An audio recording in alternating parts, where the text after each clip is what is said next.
Derivada direccional. Derivada direccional. Hemos venido estudiando la derivadas parciales, y estas derivadas parciales básicamente son derivadas convencionales, pero en cierta dirección manteniendo las otras variables constantes. Entonces, si tenemos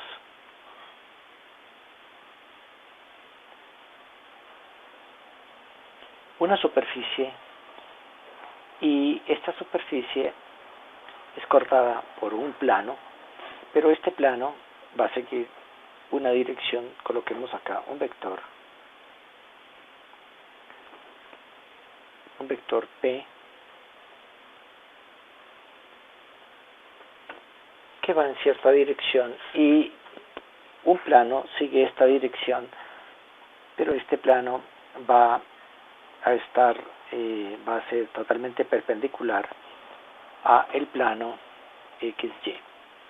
Entonces esto puede generar una curva, al ser cortado, una curva C en este sentido. Nosotros sabemos y hemos trabajado las derivadas parciales que van en el sentido de las Y, así, o pueden ir en el sentido de las X, de esta forma, con planos que son respectivos Y igual a una constante o X igual a una constante. Pero ahora vamos a combinar una dirección tal que no vamos ni en el sentido de derivar la función que tenemos nosotros de esta superficie que sea F, entonces la derivada parcial respecto a X, la derivada parcial respecto a Y, ya no está en este sentido de las X o en este sentido de las Y, sino en una combinación de las dos, tal que el vector P nos va a mostrar una dirección definida. Entonces, ¿qué es lo que nosotros observamos? Observamos lo siguiente. Si tenemos una dirección que va en este sentido,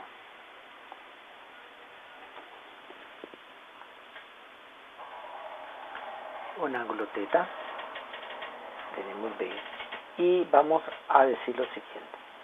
Supongamos que tomemos un valor determinado en este mismo sentido, H, que correspondería a la dirección P, y vamos a indicar que tenemos un delta X y un delta Y,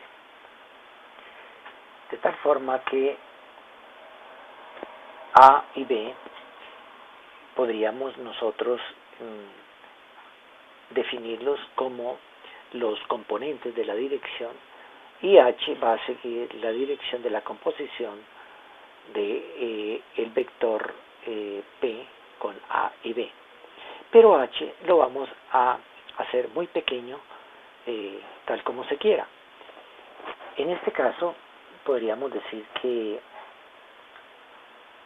H coseno de θ correspondería a una cantidad delta X que podríamos hacer muy pequeña. Si delta X es pequeña, H va a ser muy pequeña, y para B tendríamos delta de Y de esta forma.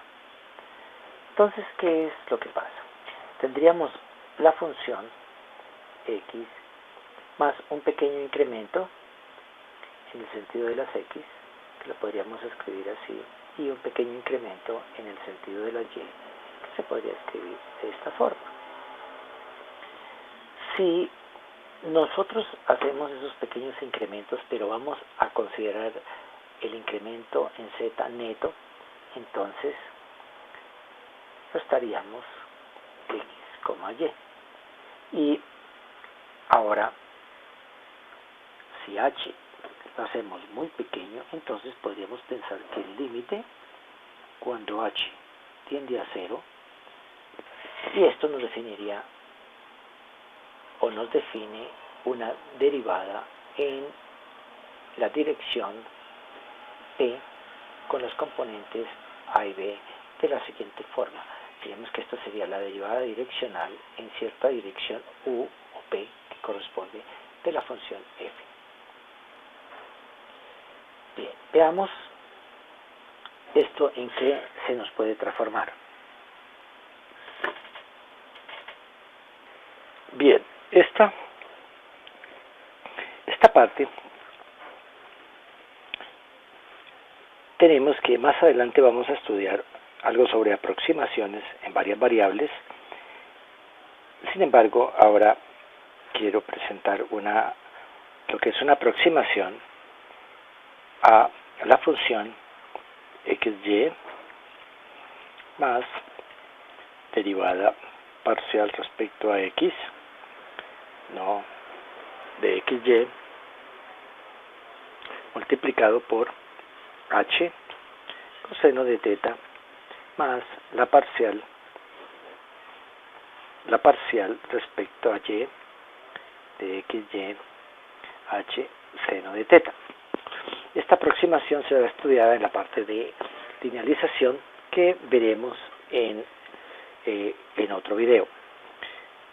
Utilizando esta aproximación y diciendo que h tiende a 0, esto se nos transforma básicamente el límite en que la derivada parcial en la dirección u o dirección p que se escoja de una función vendría a ser, aplicando este límite y aplicando esta aproximación, pero cuando h tiende a 0, se nos volvería entonces derivada parcial de x, xy, h coseno de teta, más derivada parcial respecto a y, xy, h seno de teta, todo dividido por h.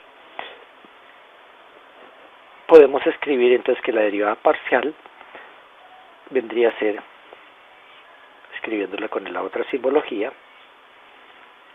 coseno de teta más derivada parcial de y seno de teta.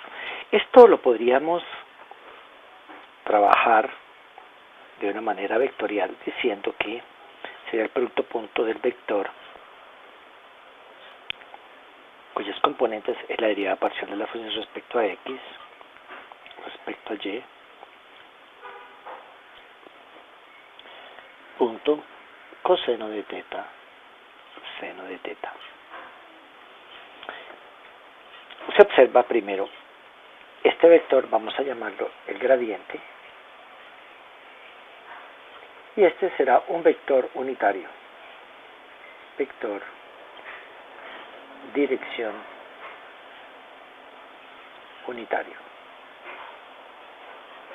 Podríamos decir que si tenemos un vector P que va en la dirección con componentes A y B, podemos buscar un vector unitario transformando este vector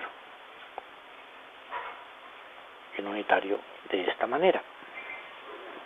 Y nos quedaría entonces que la derivada parcial en cierta dirección u o en una dirección p si se quiere de una función será igual a la derivada parcial de f respecto a x a sobre esta componente más la derivada parcial respecto a y b sobre b respecto a y por b sobre a al cuadrado más b cuadrado. Entonces, esta sería la definición de la derivada direccional.